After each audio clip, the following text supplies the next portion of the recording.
Well, welcome to what we might call part two of our Yahweh lecture. This one, if you didn't watch the previous one is more devotional. It gives us some insight into who God is by the way he revealed himself. But this one here is meant to be a little more technical and give us some understanding of some of the things that are involved. So it's entitled Yahweh, Jehovah, Lord, and Lord. So, by means of review, we saw that Yahweh is God's proper name. He gave it to Moses at the burning bush. He said it was to be the name by which he was to be remembered throughout all the generations.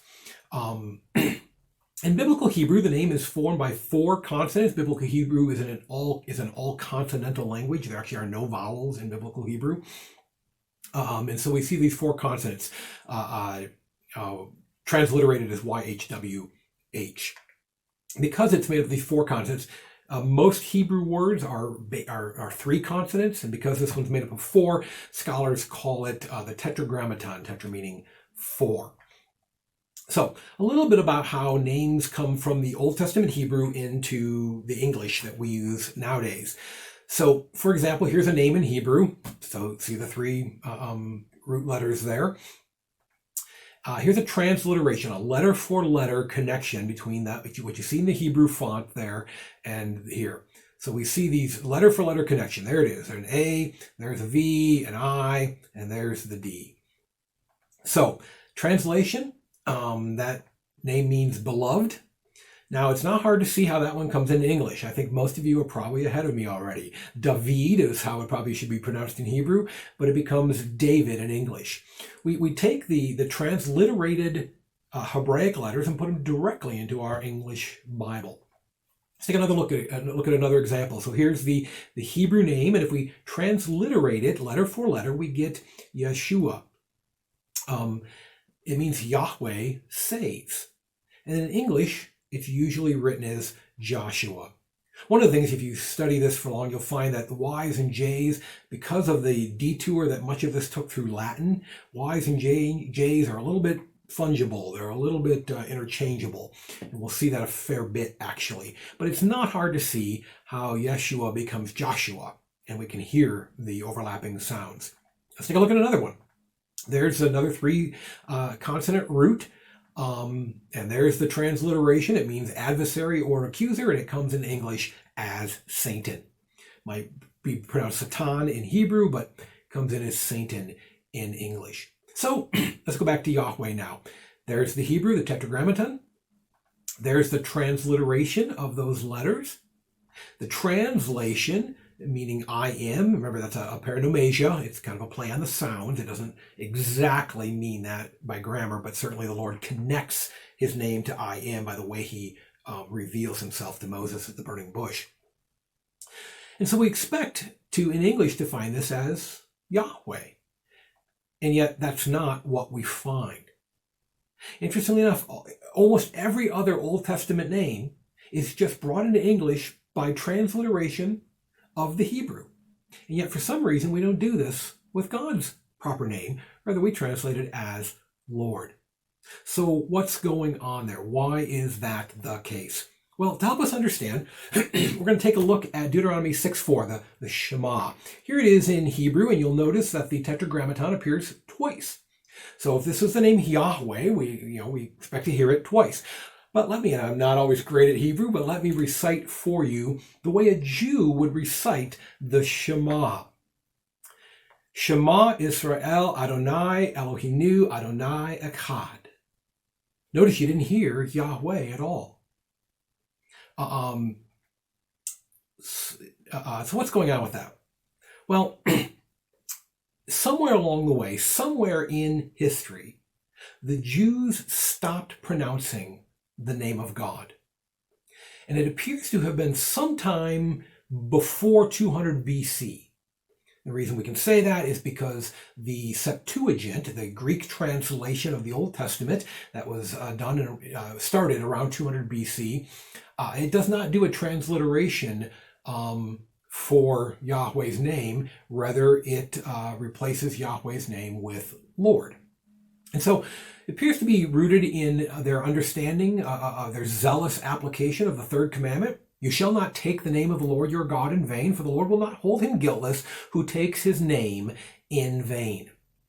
And there seems to be this zealous concern about misusing God's name, and so they stop using it altogether. And in place, whenever they come across it, they substitute the alternative. And so when we see in the Shema, the Tetragrammaton, they substitute this word, and it's Adonai, is how it would be pronounced, which means Lord. And so that's why, when we see this verse translated in English, it's "Hear, O Israel, the Lord is our God, the Lord is one." So that practice of rendering the name of God as Lord in English really comes because that's how Jews did it, have done it for millennia now. They don't pronounce the name, rather they replace it with Adonai, which means Lord. Now this does lead to some confusion in English, places like Psalm 110 verse 1, "The Lord says to my Lord." Now you'll notice there that we've got two different English words. The second one, this capital L, lowercase O-R-D, that's the translation of Adonai. And it just means master, Lord. It could even in an employment setting, it could mean boss. There's this idea of the one who has authority and command and rule. But notice early in the verse, we have this capital L, capital O-R-D, and that's the translation of God's name. And so train your eye to look for those capital letters, and you'll recognize that what's behind that is the Hebrew word, the Hebrew name of God, Yahweh. The lowercase Lord is usually Adonai. So it gives us some understanding of why we don't see Yahweh transliterated in the English Bibles like we expect the other Hebrew names are done, but it doesn't explain this Jehovah. So let's take a look at where Jehovah came about. So we mentioned that Hebrew was a consonantal language. Well, and by the way, we still, in the early days of texting, do you remember what we would do? We left vowels out all the time. To text was to TXT. Leave that E out of there. And we see that being done in Hebrew. Well, in the 2nd, 3rd, 4th centuries AD, Hebrew began to die out. No one spoke it any longer. And pronunciations were being lost. And the scribes who copied the Hebrew scriptures didn't want these pronunciations lost, and so they created a vowel system. Now, their view of the text meant they couldn't change the text. They could not change a single letter in this text. So what they did is they created a vowel system that could exist below and above the text. And so that line became this line. You see all those lines and dashes and dots and things above and below the text. That way notice it's letter for letter exactly the same. It's laid out precisely the same way. Okay? Same space, everything it takes up. But now they had vowels so that the pronunciations could be captured. But what do you do with the Tetragrammaton? They're doing this in the 500s AD, but it's been at least 700 years since anyone has pronounced this name. No one knows how to pronounce it. So what they did was this. They had the Tetragrammaton, but every time a Jew saw that, they didn't pronounce it. Rather, they inserted Adonai in its place. They read Adonai where Yahweh was written. And so the scribes in 500 AD decided to combine those two. They took the consonants from the Tetragrammaton and combined them with the vowels that come from Adonai. And it was to be a cue to the eye. When you see this, don't pronounce the Tetragrammaton. Rather, those vowels point you back to Adonai. But something interesting happened. Somewhere along the way, those working in Latin and later in English, they didn't realize that these had been mixed. They didn't understand that these vowels didn't belong to the Tetragrammaton. And so when we do, again, a letter for letter, 4 consonants and 7 vowels there, a letter for letter transliteration, it comes out as Jehovah. And again, remembering that Y's and J's are a bit interchangeable, we get Jehovah. So that helps you understand a little bit about why you see the word Lord in place of the name of God in all caps. And a real quick review here, Yahweh is the proper name of God.